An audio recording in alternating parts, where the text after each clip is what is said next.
You hated it. You thought it was like eating liver, didn't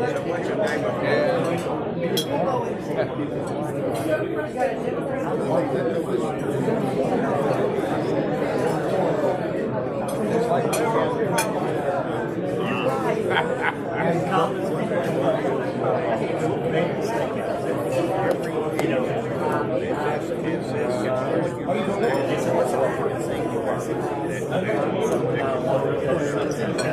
Bowers and Durham, they used to do their own year-to-week project, 8-week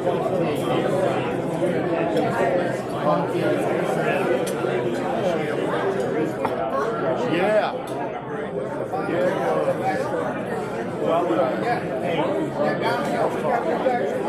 1 o'clock. 3 minutes. I like a strip. I like a T-bone because I like that bone. Yeah. We're gonna start at 1 o'clock. I've got a couple announcements, and then we're gonna let David go to town. Eric Grants.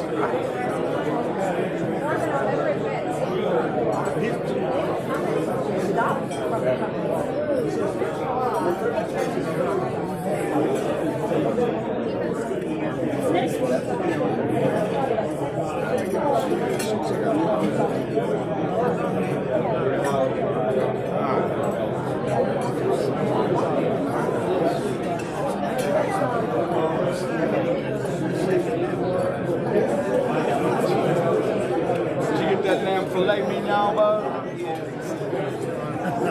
Who cooks it now? Ted Elkins. Can he cook a steak? Oh, I know, believe me.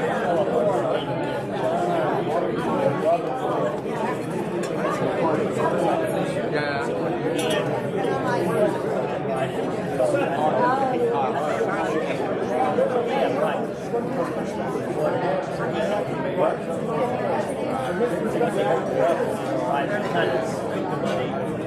Yeah, you got it. When I put a steak on the grill, they go. Oh yeah. The hotter you can cook a steak, the better it is. What I do on the grill, I get up to about 800 degrees, and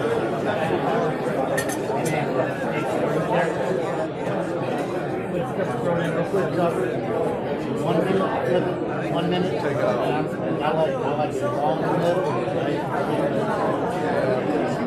You don't flip a steak once. You flip it one day, all the juices just run out. You should let a steak rest at least 10 minutes.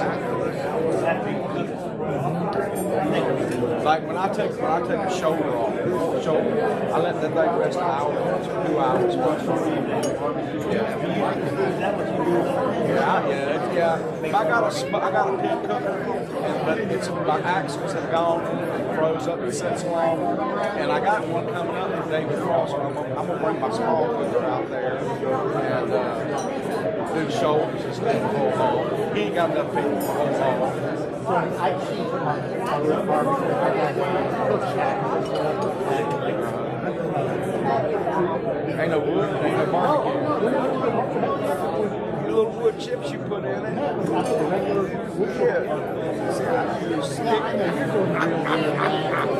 I'm just messing with you. I'm just messing with you.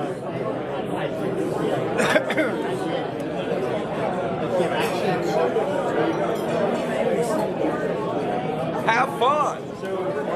Yes, sir. There should be a microphone right up there. See right up there? Get a mic.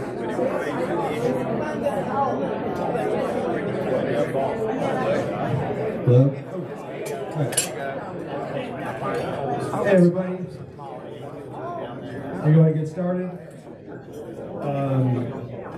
We're going to start with the blessing, and Bob Woodruff is going to do us the honors.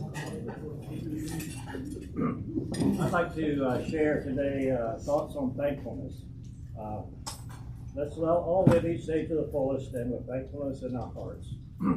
I'm thankful for the many friends and future friends in this club, for the fellowship and privilege of service to the community that comes from fellowship. I'm thankful for this club, our community, and our country. I'm thankful for this food and those who prepared and served it. Thank you. Thank you. Good job, Bob. Just a little housekeeping. Is the 5 basket been passed around? No, it should be up there. Oh, there you go. Cool.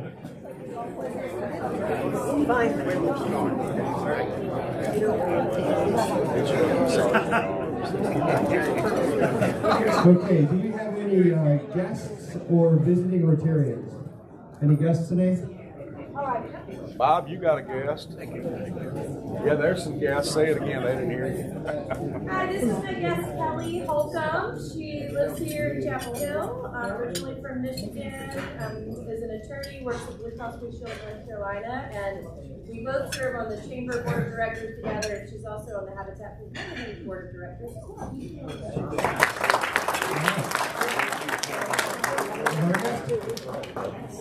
I have a guest, my first child, Laura DeVivo.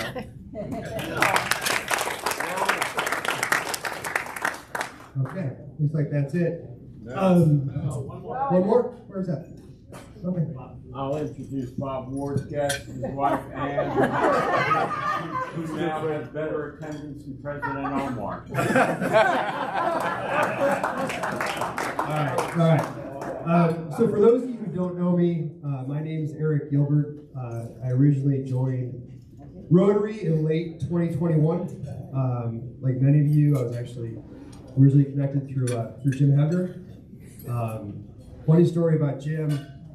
We were at a UNC women's soccer game this past fall, and we were just talking about something, and Jim says to me, you know, Eric, it's so nice to get a young person's opinion on whatever it was we were talking about. And I said, Jim, it's just so nice to hang out with somebody who still considers me a young person. So I tell you a little bit about myself. I work in technology sales.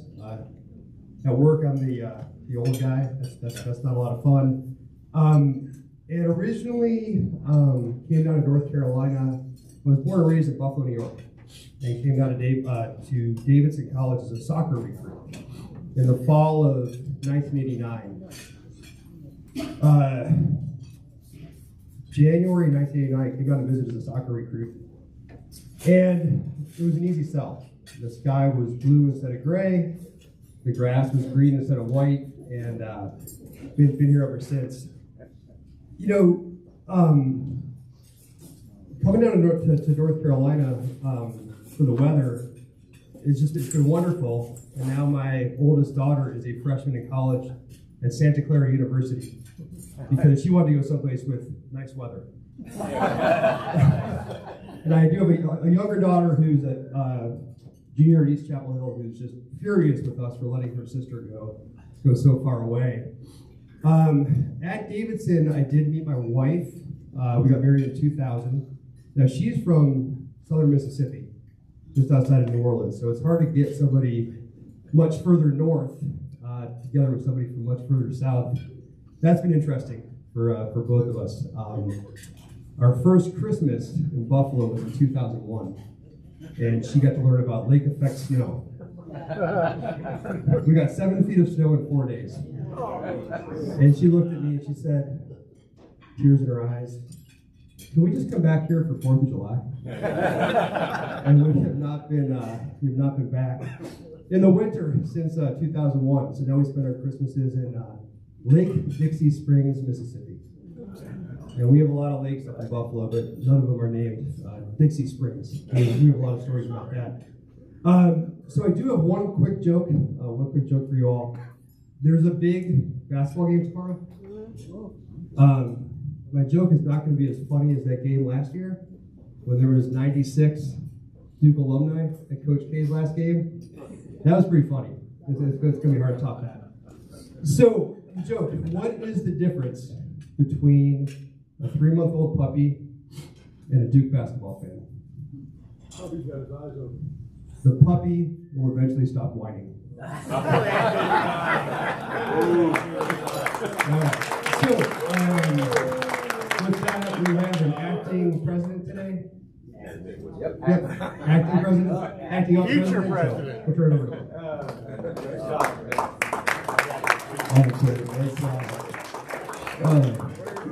I like that. Hello, everybody. I am Mike Clayton. I am filling in for Omar Zinn. Omar is trying to do his Mark Hunt impersonation to see how many meetings he can miss and still get his I've been a president of Rotary pen at the end of the year. A couple quick announcements before we got a great speaker again today with coming up. This year's just been great with our speakers and not only today. We got next week is our Valentine's party. I hope you've all signed up for that. Bring your significant other, spouse, whomever. That's going to be emceed by our own Dan Rockaway and Mr. Nick Vaughn sitting back there. It should be a lot of fun for everybody. I know I'm looking forward to it. Also, is Vince Norman here? Vince, are you here? Sure. How about giving us an update real quick on how we're doing with our fundraising, please? Sure. All right, so I assume you're talking about our raffle. Yeah. Soon to be a big raffle. Soon to be big. Okay. Yeah, we've raised, we're getting close to $7,000, so ticket sales are cruising along. We're hopefully going to get a little bump here as the word gets out to the greater Public School Foundation community. They've started advertising it associated with the race that we're kind of partnered in the day. The day the raffle takes place is actually the day of the race. So anyway, I encourage everybody to try to sell tickets. Everybody has the link. It turns out we are able to sell paper tickets if people want to go the paper route and not do the electronic thing. So we just need it cash or check and deposit with the foundation account. So I guess Christy can take care of that. Christy, are you here today? I'll be glad to take the money. Okay. So as long as the money goes into that account, then it keeps it all in one place, and then I can just notify me, and I can plug in the tickets into the raffle system per se. So yeah, everything's cruising along good. Thank you. Let's sell some more tickets. That's right. Great job, Vince, on this. Remember, though, this is our big fundraiser for the year. This supports all the projects coming up, our teacher supply store, bike night, our international initiative, that type of thing. So if you're not able to get involved in this, I really wish everybody in the club could open that link up, get your friends to support this. It's a great thing. We need all the help we can get. Another quick announcement before I get Mr. Heaven up here to introduce our speaker today. If you'll check your emails today, I think Pat sent out an email about a Rotary trip coming up to Asheville. Details are included there. That should be a fun trip. I think it's your own transportation there. We meet up certain places, certain times, do things together or independently. With that, having said that, if there's no more announcements, I'm going to get Jim Heaven up here to introduce today's speaker.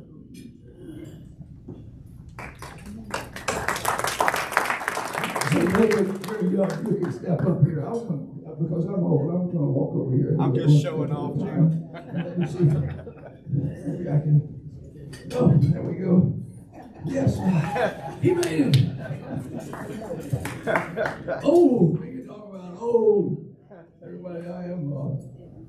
David Crabtree is just retired and on to another job. And when I was thinking about this, David, when I was graduating from high school, you were in kindergarten. And you're old. So one of the things you may be noticing is that we're getting old speakers. David Price was the first speaker in January.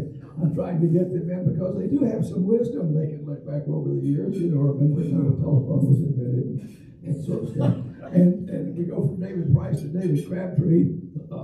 I'm not sure we can work it out, but on the first day in March, we're working on seeing if we can get David to tell you about how he dealt with life. And if we get that worked out, then we'll feel that we can call it a day. So, about our speaker, you have to understand things have to be kept into context. For example, Bill Boland knows old musicians never die, they just decompose. Rob Maitland, you're here, old lawyers never die, they just lose their appeal.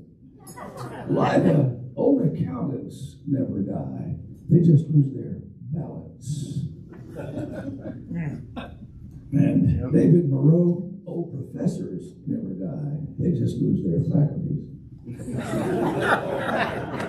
So in that context, it's time for David and me to confess. Old broadcasters never die, we just lose our frequency.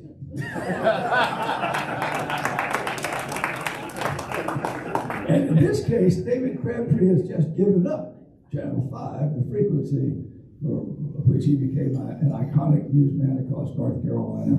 And he has taken on 12 frequencies where he is now not part of the cast, but where he's the boss. And maybe you can explain why you need 19 translators. You don't speak English? He can explain all of that.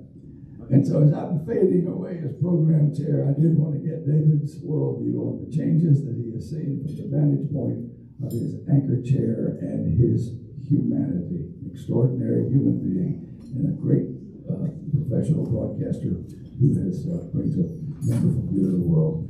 On that note, please give an East Chapel Hill Rotary welcome to David Crabtree.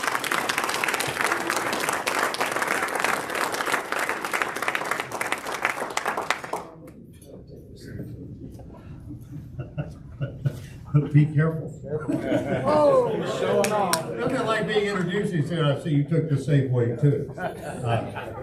It is great to be here. Putting these on so I can now actually see at a distance who's here. And it's wonderful to be in a group of people, many of whom I know and have not seen in a long time. Joe Jenkins, it's wonderful to see you. I was just telling Jim Hebner, I recognize you more by your voice over my shoulder than I did when I first saw you. Jane Massey was a high school mate of mine in a small town in Tennessee. Other friends here that I've seen today that I've not seen in a long time, including a guest, Laura DeVivo, one of our longtime charter coffee club members. Any of you belong to coffee clubs? Yeah. Yeah. Oh, yes. Now, you're not admitting it? Do you really not? Did COVID just take that away totally? You know, I used to watch my grandfather meet with a group of gentlemen in a small town in Alabama and have coffee. I watched my dad do it. I was in my 30s. And I thought, I will never sit around with a group of old men and talk about what. And then one by one, a little coffee group developed at Starbucks in what was Cameron Village. We didn't intend for it to happen, it just happened. And it became some of the most meaningful conversations that I'd ever had. Laura came by and stopped by one day and we invited her to join us, and she changed not only the gender dynamic of the group, but she changed the thought process. She challenged us with thinking in ways that we hadn't before. So if you're not in a group now of folks, I hope you'll find your way. I had a neighbor for several years who was Jim Graham, the agriculture commissioner.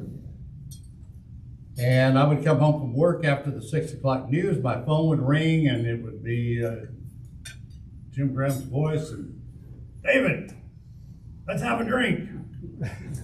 Say, come on up. And he loved Jack Daniels, and we would sit and talk, and he would regale me on great stories.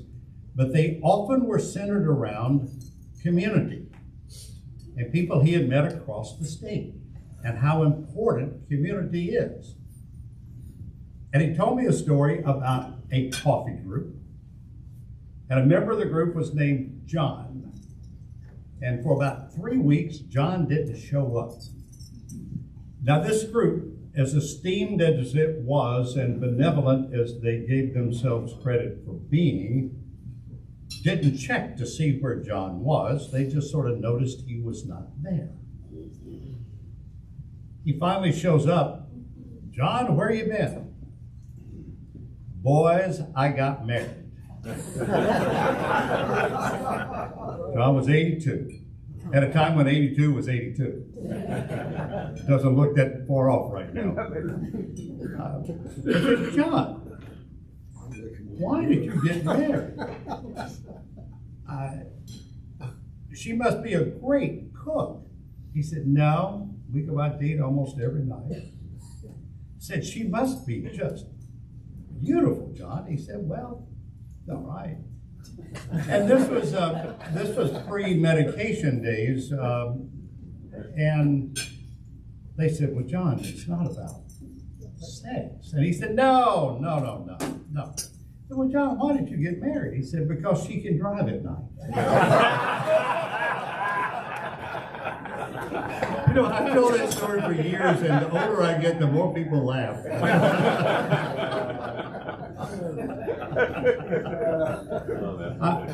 I start with that story because what you do as a community means so very much, not only to this community, but the community of each of you.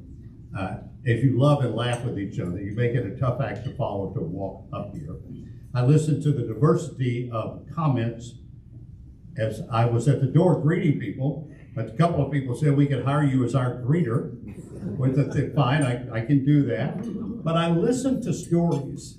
One of the great things about being in journalism for now over 4 decades is that you hear the stories of life. You hear what matters to people. You have a vat and a canyon of empathy that can be created in you if you allow it to happen. Like looking at the Grand Canyon and you think one river over the course of time made this difference. That river of empathy has its chance to really be created in so many of the careers I see in this room. But if I hold a mirror up, I think it has the ability in the area of journalism and broadcasting to take root like no other place. Because we see things with a vantage point that allows you to pull the curtain back and look inside and see how that sausage is being made. Sometimes it's marvelous, and sometimes it breaks your heart on a daily basis. I've talked with people over the years, much smarter than me, of how do you keep from becoming numb to that? How do you keep from being so overwhelmed by what you see in life? As we sit here in this beautifully renovated hotel, I've not been in here since all of this happened. Eating a marvelous lunch, sharing with each other. Each of us have concerns, of course, but I would say overall we've got a pretty good life. And the world of journalism allows us to see those who would do almost anything to have one day, one shot at what we have here. Just almost a year ago, I was in Poland doing stories on refugees who were coming from Russia, coming from Ukraine into Poland. And Jim, you understand this very well, that you're on assignment, you go into a place, you know the basics of what you're going to see, and then you turn a corner and something stares you in the face you had not anticipated, and it shifts your whole landscape of what you were there to do. That happened with us when we were in refugee centers, watching people living in beds, cots, just side by side by side, by the thousands. As terrible as that is, you sort of could anticipate that coming. It was when a volunteer said, I want you to go about 3 miles from here to a convent. And there you'll find a story you won't believe. And in that convent were refugee children from Ukraine who were blind. And I thought, oh my. I was so wrapped up in my own world of knowing what stories I wanted to tell, it never occurred to me that in these thousands of people are going to be children who are blind, who are deaf, who suffer cerebral palsy, who may be Down syndrome, who are scared to death. They've just left what they know is a home. They have no idea where they're going. They have no idea what their life is going to be. And then you're stood up by that.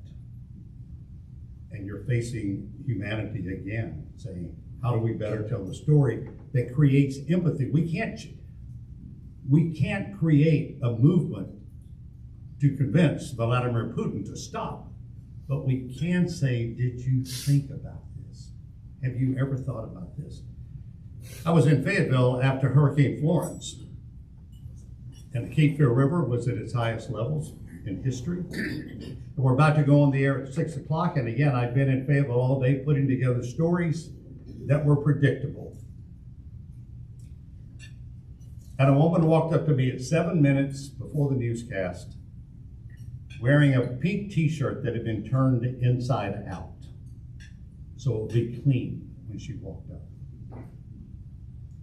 And I found out that she had lived under the bridge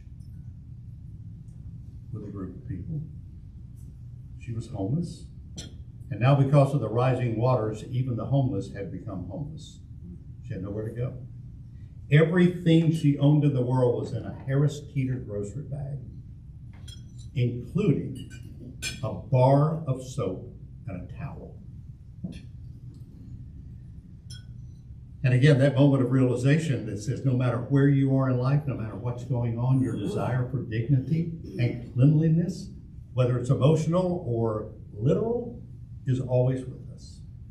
Her name was Judy. And we ended up shooting a short interview with her, putting a clip of it on the air.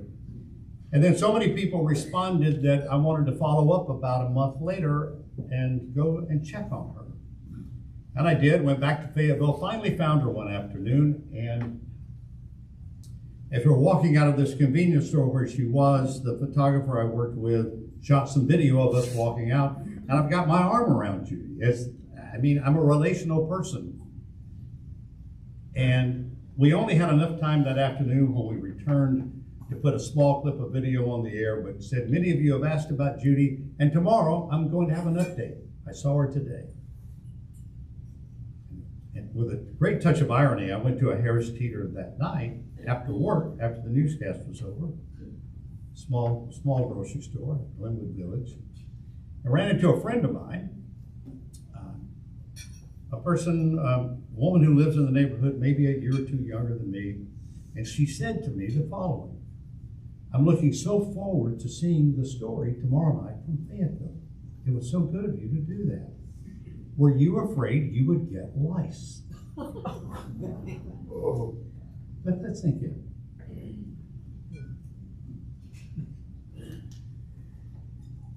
And I wanted to just hug her.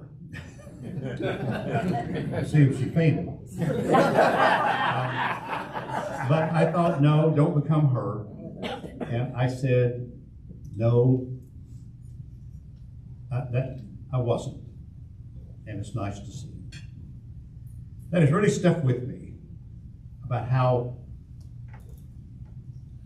we get into our silos, we get into our way of being, we get into our comfort zones. No one challenges us on our thinking at times, and it allows something like that to pop out in a conversation. So I'm telling you this because I want to speak a few more minutes and I want to hear from you. That's where I get to learn. Making my transition from commercial television, where I worked for 40 years, and was proud to be a journalist, but I'm a broadcaster first, Jim. I worked with far better journalists than I could ever be. I do believe that we are created for reasons, and one of my gifts was that of communication and encouragement and empathy. And nothing gave me the platform to do that like broadcasting. So as I've made my transition from commercial television to public, it's been an amazing 10-month journey of drinking out of a fire hose and also learning the ways of the UNC system and learning the ways of the Board of Governors and learning the ways of state budgets and all of these different things, with keeping an eye on the mission of that television network, because we do have 12 towers and 19 translators, that however that breaks down the communication value of the frequency that we still have, it's an amazing opportunity to serve the state, to be in public service. And we take information to people that no other broadcaster in the state can, and no one wants to, because we take it to every part of the state, no matter if you have broadband, no matter what you may have to receive a signal, we take it for free. And just like the twin-engine plane, it's about education and public safety. And both of those engines have to work, or the torque of the plane will take it under. And so our mission every day is to keep that in front of people. And I want to give you the greatest example of why that matters that I know of. I have a grandson who will be 3 in a couple of months. And he came to visit me about 4 months ago. And as I was getting dressed one morning, my daughter was making coffee, and I had him on the bed as I'm trying to maneuver and multitask, and turned the television on. I thought, I'll turn it on PBS. I know there's safe programming there on the kids channel. And he was just captivated. He was just, just so focused. And I thought, that really feels good. Papa's doing something that really matters to him, and he's engaged. That night I came in, and she was preparing something for dinner. And again, I sat him on the bed and turned the television on. I thought, well, let's just see what's on. And I landed on Turner Classic Movies. I don't know if you watch that. I love it. No commercials, no streaming. It's just some great old movies. And the movie was The Outlaw Josie Wales. Remember that movie? Very violent. And there's one scene where Clint Eastwood is in the back of a covered wagon, and he has a Gatling gun, and he's killing Union soldiers. And all of this is happening, by the way, in like a nanosecond in my mind. And I'm thinking, oh, I've got to turn this off. He's going to be frightened by this violence. He was just as engaged as he was that morning with a cartoon, because it was an animation. And I thought, oh my gosh, if all a child ever sees for 8, 10, 12 years is The Outlaw Josie Wales, then that child's life of normalcy is violence. What can we expect of my grandson's generation if we don't step in the gap and provide daily for every child in this state for free an alternative to that violence? Because when they're 12 and they're involved in a gang shooting, or they're involved in a drug deal, or they're involved in something else, and we wring our hands and say, well, how did this happen? How did this happen? Maybe we have to look in the mirror and say, what did we not do? We know we can't solve every problem and change every outcome. Of course you can. There will still be terrible things that happen. I have a friend who's a pediatric oncologist. My God, he tells me constantly of the stories of children with cancer. How can that be? There will be those terrible things that we can't prevent, but we can prevent having only what a child sees as being a way of life that for us would be, no, we don't want that. So we exist truly because of viewers like you. We exist because we have a legislative body in this state that says we see the value of public television. It's my job to shepherd that as best I can. It's a great opportunity. I'd love talking with you about a couple of stories, and we've got 10, 15 minutes to take questions. Till 2 o'clock. Till 2 o'clock. Oh my gosh. I know the big clock up here. I feel like I grew up in the Baptist church. Any of you Baptists? Okay, I know that as you sat in the congregation, as you are today looking forward to me, at the back of the church was a clock. Yep. Yeah. With a huge clock that the preacher could read from the pulpit. Because everybody wanted to be out by noon. Yeah. And if you weren't, they complained. Right? Still do. Okay, there you go. So we've got as much as a half hour if you have them. I love questions. I've never had an audience that did not have questions. Don't be the first one, please. Yes, sir. I want to thank you for mentioning that bridge in Fedman. It means a lot to us. We had our first date at the Pizza Palace on Bragg Boulevard, and we parked under that bridge. I'm glad it worked out. I'm glad it wasn't raining. Yeah, Joe. I just to dovetail on and his empathy. I will tell you, I was on a show one time and I got sidetracked with my medical jargon, and I was off talking science. and I was getting beat up on his show.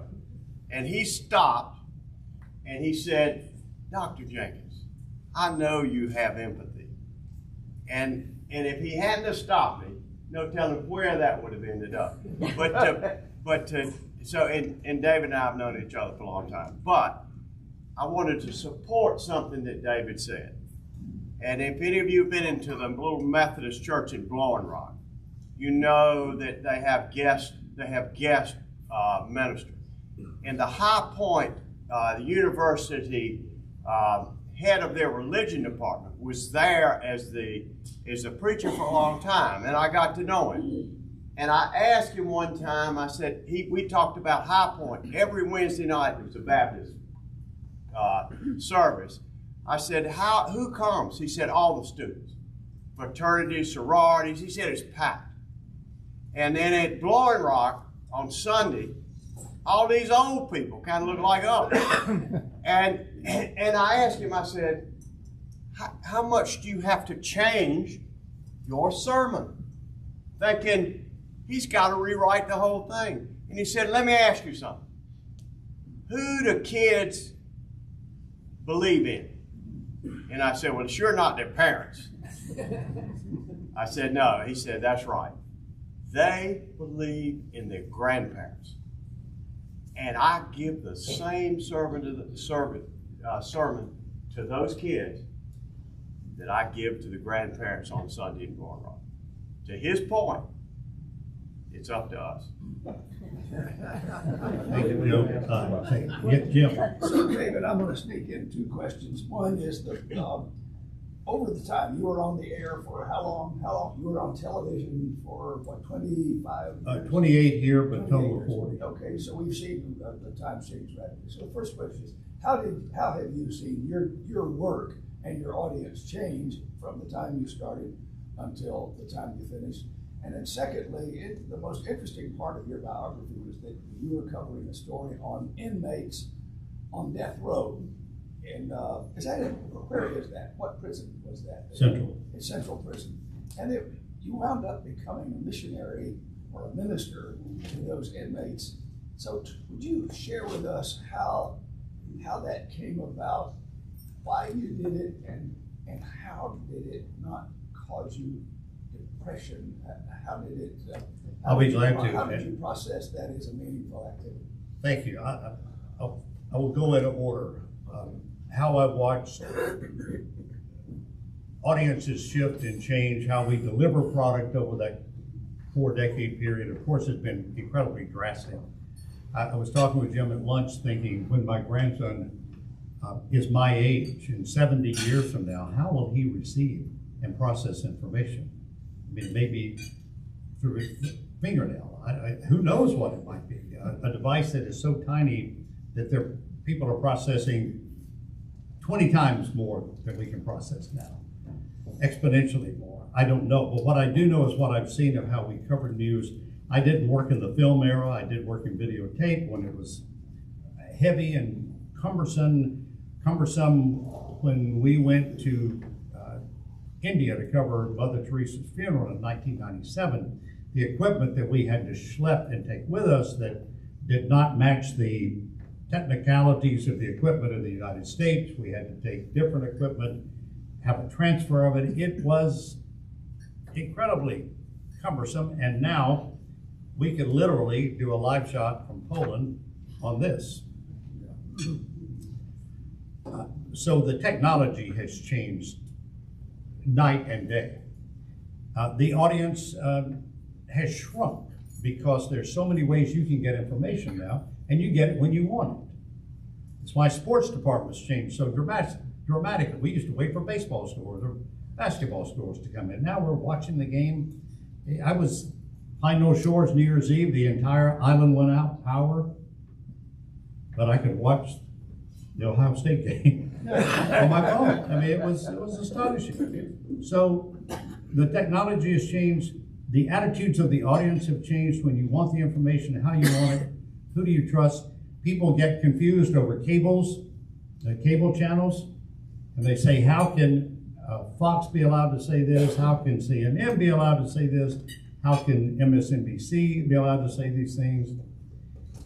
They look at us all being the same.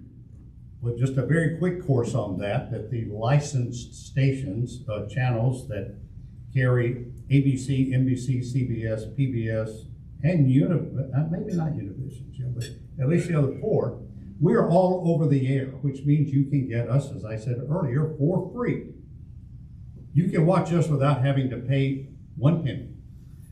So we are licensed differently with the mission of keeping people safe and informed. Cable channels, you pay to watch. And therefore, they're allowed to say anything they want to say without fairness, without fact checking, without any cause of concern for anything but what they want to propagate. So they have the right to do that. We in over-the-air television do not have that right. So that's a big part of what has changed as well. But at the core, people still want to know what happened in their neighborhood. What was that siren I heard last night? What's happening with the school board? What's happening at the legislature? And you can only get that through local news. You can get other news from all sorts of outlets. Get it through local news. In 1995, answer your second question, I came to Capital Broadcasting in June of '94.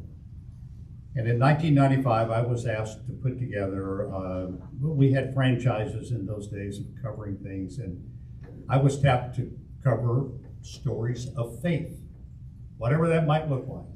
It included going to a mosque in Fayetteville. It included a shoeshine preacher at the airport in Raleigh, truck stop ministries in Clayton, the Hindu temple, Chapel Hill, evangelical churches. The list went on and on. And I wanted to do something a little differently. And I'd heard about a Bible study at the Wake County Jail. So I called a friend of mine at the Department of Corrections, who I'd known for years, and said, who can I call in Wake County? And she said, that's a great story, but I have one that may be even better. She said, there is a communion service once a month on death row. And my ears just perked up. And I said, oh, I've got to do that story. We worked to set it up. We needed a couple of inmates to talk with to tell the story. We had to jump through a lot of hoops to get approval to talk with the inmates. We could not talk about their cases, only about what that service meant to them. Fine. It was pretty amazing. By the way, I heard one of the greatest comments I'd ever heard of authenticity. We were in cell block B there at Central Prison, and the death row population that Sunday was about 150, and there were 41 people there. I counted the numbers of people who were there. This one guy was sort of standing in the back. Went back to him and I said, in my great wisdom, how many people are here at the service you think are real about this? And he said, probably about the same as any church. He said, I'd say about a third, and there are a third who wanted something to do, and there are a third who are nosy. They don't know what's going on in other people's lives. But we aired the story, and the day after the story aired, my phone rang. And I answered, and this woman said, Mr. Crabtree, my name is Rose Clark. I am Ernest Baisden's sister. And Ernest was one of the two inmates I had interviewed for the story. And she said, we have 8 brothers and sisters and 1 VCR. Is there any way we could get some copies of that story? And I said, oh, well, we're really not supposed to do this, or we'd be doing that all day long. But there was something in her voice, and I said, if you will bring some tapes to me, I will make sure we get copies made. I'll make them myself. And then I said to her, Miss Clark, if your brother's conversion is not real, he should be in Hollywood. And she said, oh, Mr. Crabtree, I wish you had known him before. And I said, really, tell me, you don't have time. Yes, I do. Well, that was 1995. And Rose Clark and I are still sisters. I'm still friends today. I treat her, view her as a sister. here's what captured my attention. I thought in my own discrimination, I had determined what I thought a death row inmate would look like. Ernest Baisden looked just like me. He was white, he was Southern, he was 2 years younger than me, and I thought, how did his life go this way, and how did mine go this way? And I wanted to know more about him. So I asked for permission to come and talk with him, without a camera, just to talk. And Ernest said to me the first day we met, he said, I'm happy to talk with you. I thank you for wanting, and I'm happy to tell you my story. I have one request. I said, okay. He said, keep it real. You're going to walk out that door in 45 minutes, and I'm going to be here the rest of my life. Oh. And that started me down a pathway of wanting to know, again, how does someone end up in this situation? How does it happen? Terrible crime. He was in a murder for hire case, very convoluted case out of Kinston. And by the way, very quickly, there was no life without parole statute in those days. It was either life, which often meant 20 years and then a parole, or there was death, which may have meant that very few people were executed. And under the law, all three people charged in this, including the wife of the husband she wanted killed, her lover who enrolled Ernest, who was his uncle, to be involved in this, all three should have been charged with the exact same crime, tried the exact same way. On December 6th of 2002, Ernest Baisden was executed. The other two, including the wife, who not only had her husband killed, but had killed her 4-year-old stepson, we found out later, was just paroled. The other conspirator was paroled 2 years ago. They live today. Ernest is dead. Our execution of justice is just that sometimes. While it is still a marvelous, marvelous system on this planet, it is not a perfect system. And I wanted to tell his story.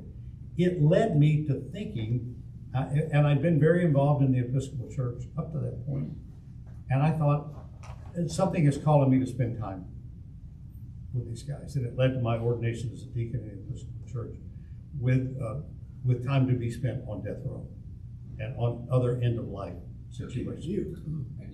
Duke Divinity School, which was a great journey.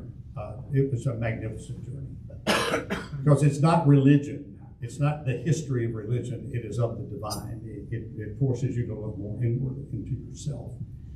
And I witnessed 7 executions. You asked me how if it depressed me. Of course, I've dealt with my own times of depression from stories, whether it was death row or covering the earthquake in Haiti or Judy under the bridge. Because, you know, one thing to think about those of us in media, we are not robots. We have feelings. We have to be detached sometimes as we tell our stories. It's really hard to do. We have feelings of anger. We have feelings of sadness. We have feelings of frustration. We have feelings of joy.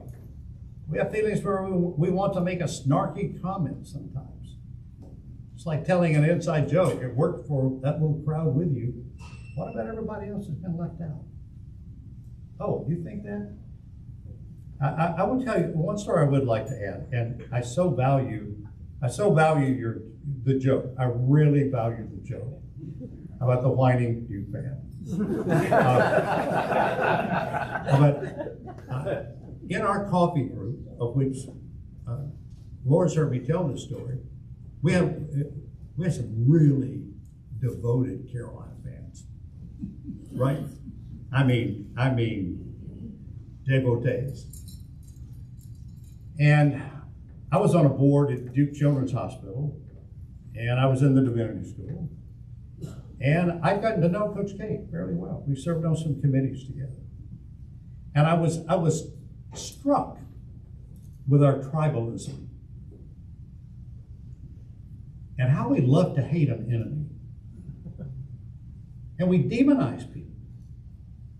I mean, we actually demonize people. I said, let me tell you a story about Mike Krzyzewski. And Dick, you'll remember this. I asked him if I could come one night to his talk. It was not called Krzyzewskiville at the time, but where the tents were set up, because this would have been 98 or 99. He said, you can, but you can't take notes, and you can't report on this, and this is private. And it was after Phil Ford had the unfortunate situation of getting a second DWI. And Coach K said to those kids, who are so creative and taunting players, I want to beat the hell out of Carolina tomorrow night more than anyone. But if you get on Phil Ford, I will pull my team off the floor and we will forfeit the game. You don't make fun of problems. My uncle, he said, raised me. And he's been sober for however many years it was at the time. That any alcohol-related problem is a problem. It doesn't give you the right to make fun of that person. True story. And I've told that story to Carolina fans who have said to me, I don't want to hear that. I gotta hate him. I don't want to hear it. And they were serious about it. And I thought, has our tribalism gotten so deep that winning a game is our barometer for life of whether or not I feel good? You know, I told a coach one time, where I could hear that happening, I said, do you remember a man as a native Southerner who grew up in a lot of stuff, spending summers with my grandparents in central Alabama and that hot red clay? I was reminded we used to throw money at people and say, dance faster, because I want you to make me feel better. And I think we project that onto our athletic tribes at times. I can't believe they lost that game, man. How did they lose that game by a point? Or I've gone to games and I've heard people behind me yelling at the players, and I wanted to say, were you excuse me, do you actually play for this team? Do you actually go on that floor and practice? When is the last time you ran a sprint? And it's like, but no, I paid for this ticket and I contributed to this university and I'm on the board and I get to say all these things. Really? Really? I mean, thankfully we now have NIL to allow students to finally be getting something other than just trying to make me feel good about a game. And listen, I went to Vanderbilt for a while. I still like to see UT lose. You know, so I understand it, but it still makes me think, what am I doing? What am I doing? When's the last time we stopped one of the players and said, man, thank you for what you do. Tell me what you're studying. How can I help you? I don't know way of trying to slip money, but I mean, how to let you know you just matter. How in the world did I go down that rabbit hole? Somebody pull me out. Thank you, yes, sir. Yeah, I thought Jim asked a good question about, you know, what's changed before, but where's it going next? And I'm particularly interested in PBS Direct, which is your for-profit subsidiary company creating content, and how will that shape the future of PBS? I wish I knew. It's something that many of the affiliates are struggling with right now. We're a bit of a unicorn because we're statewide. Most of the other PBS stations are specific market by cities and regions. We have a very robust operation here. Many of them are not. And so they are really struggling with this paywall that's coming up because many of their supporters and their viewers are against that. I see it coming as what the future is going to be, the same way streaming services are, even with the major networks now. I mean, how many times did I see in the playoff game this past weekend streaming on Paramount, which of course their network was bringing us the game. And I think you'll see a hybrid of that coming and evolving over time. We won't go away. We can't go away. We may be marginalized even more in those slivers of pie. But I think we will continue to offer programming you won't find anywhere else. And that has to be what keeps us going. That's what I think. And 5 years from now, I mean, if you invited me back and I was able to walk these steps again in 5 years, I might say, wow, I missed that. But that's what I think now. Thank you for the question. Yes, right here. Yes. Kind of further that, but going to the commercial side, and you've been in the news industry, with the advent of the past 5 or 6 years, the popularity of streaming and all this, where do you see the local station, the local news broadcast going in the viewership in the near next 5 years? Let's say? I think it's something I briefly alluded to earlier, but there will still be a hunger to know what's going on. And there are very few places where you can find that happening. And that's a local newscast. It will remain. You may not like it, you may fuss about it, you may think, why are they doing this? I'm tired of the crime, I'm tired of this. Well, if that crime didn't exist, it wouldn't be there. And it will have its place. The large players in particular will not go away, and you have 3 really significant players in the marketplace. 1 locally owned, 2 corporately owned. We're very fortunate to have what we have here, but I don't see it diminishing. Now, will they move over to streaming rather than broadcast, do you think? I don't know the answer to that. I wouldn't be surprised to see, because there are pockets of that happening already. However, because of the licensing, because you have to serve, you have to at least offer that over-the-air signal for free. That's an interesting. It would not be total streaming. Yes, sir. Sorry for the heavy, but I was struck by your metaphor, if you will, of the airplane with one propeller being education and the other. So I'll stand up so we can hear you. I am standing.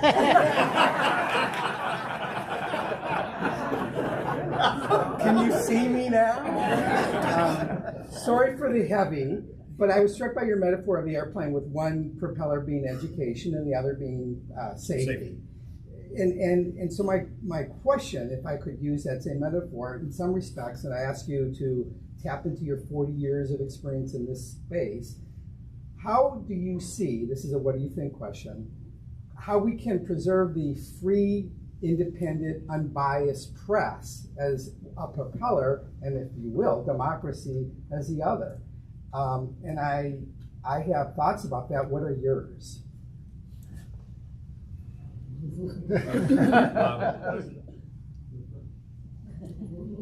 First off, I'd love to talk with you about this in depth because you have to peel back the layers of what is unbiased. If you and I are in conversation and we agree, there's no bias. The instant we disagree with each other, you're biased. I'm biased. So it's a word we have to really play with. I would prefer to use the word of being as thorough and contextual as we can be. Context is often what is missing, particularly on cable channels. There's no desire to have context. So I think 2 things that are very important. One, the context and the honesty as best you know the story to be at that given time you're telling it, because it will change. Truth will change. Truth expires. There was a time it was true to say we've never had an African American president. That was true. Well, that no longer exists. It expired. And people play with the word truth like it's a football on Super Bowl Sunday. They just toss it around. And truth for you may be different for you and for you and for me. So we try to focus on the facts, which is key. I'm a product of the 60s, the 1960s. And I remember 1968 so vividly. And I had to remind my younger colleagues after the election in 2016. People were really concerned. The Muslims in our newsroom were genuinely concerned for their safety that day because of a lack of context. But at 68, we began with the Tet Offensive. April 4th, Martin Luther King was assassinated in my home state. Jane, you remember that? We were 180 miles from Memphis, I guess. I saw Nashville on fire. I saw National Guard surrounding the state capitol in my hometown. 2 months later to the day, Bobby Kennedy was assassinated. And then a group of us go to Chicago for the convention. Was there a setback? Yes. Was I told democracy was at risk? I have heard that statement made every presidential election going back to 1964. Every time our democracy is at risk, it's hanging on by a thread. So much that I've said, hold on. If you mean that any way more than just a campaign slogan, then we need to talk about it. This democracy is not about to rip apart. It's not about to die. It's not about to go away. It's going to be tested because laws are alive. That's why we have the court system to keep testing what is written. I don't find it to be at risk the way some people do. So when you ask the question about unbiased reporting and democracy, I think we overthink it sometimes. I don't mean that flippantly, but let's be real. People complain about government, and I say, when's the last time you flew? Oh, I flew. I was in New York a couple of weeks ago. Did you feel safe? Was the FAA doing their job? Keep the air safe? When's the last time you went to the grocery store to buy food? I was there last night. Did the FDA do a good job to make sure that this food was not poisonous? You drive on the interstate? Yeah. Department of Transportation do a pretty good job of keeping that on. I mean, the list goes on and on and on and on and on. You coming to attack me? Is this the bloodless coup that's about It's sort of like the Baptist He's church. more than Thank you for your question. Thank you for your question. I wish sometimes I could give a quick answer. I've got 1 minute. More question. 1 minute. Well, first of all, I want to take a minute to tell you how much I appreciate you being here today. Thank you very much so. And I appreciate what you do. I really do. And the message of empathy and everything is something that I think everybody can really take and think about. Yeah, which brings me to my question. Have you ever actually had lunch?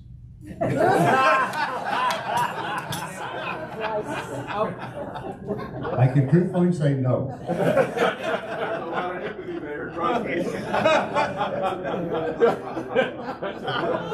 That's a mic drop right there.